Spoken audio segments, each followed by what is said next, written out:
We begin tonight with news that the Army Secretary is now in Kyiv for high-level meetings to restart peace talks. According to an official statement, Secretary Driscoll and his team arrived this morning in Kyiv on behalf of the administration on a fact-finding mission to meet with Ukrainian officials and discuss efforts to end the war. It comes after the meeting between the presidents of Turkey and Ukraine. Earlier today, President Recep Tayyip Erdoğan said Turkey is ready to discuss proposals with Moscow that could accelerate the ceasefire.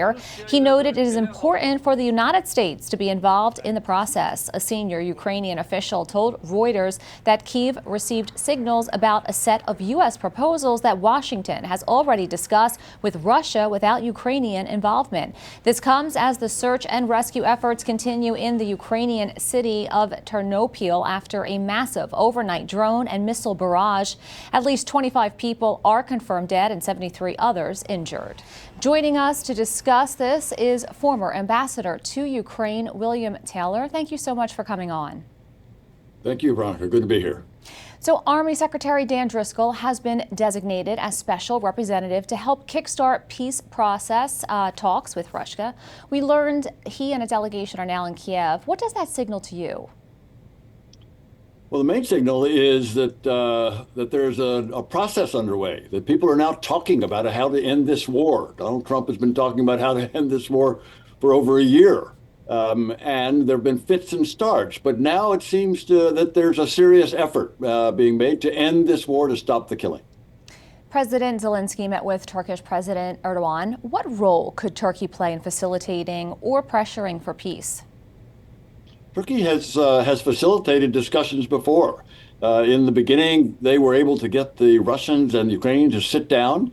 The Russians, of course, were not willing to come to the table with any meaningful proposals. But the Ukrainians have been there every time. The Turks have invited President Zelenskyy to come to Istanbul. He came. President Trump actually was in the area, but President Putin said no. So that's been the pattern. But the Turks do have the ability to talk to the Russians, and they are in good terms with the Ukrainians, as you've just indicated, so they can play a role. There are reports that Russia is holding secret talks with the Trump administration over ending the war in Ukraine, but the Kremlin has denied that. You have a special perspective on this. What more do we know, and could talks be successful now? Well, we know that there have been conversations between Russians and Americans. High-profile discussion between President Putin and President Trump back in Anchorage a month or two ago. So we know that there have been conversations. What we don't know is what the discussions are.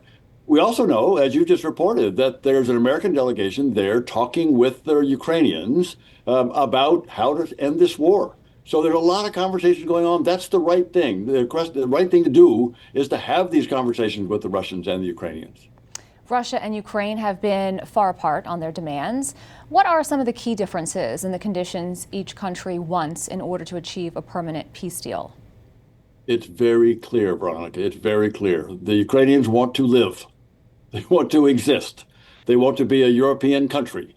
And the Russians don't want that to happen. They don't want Ukraine to live or to exist or to be a European country. The Russians want to, and President Putin has been upfront about this. He has said he wants to eliminate Ukraine. That's not really a country.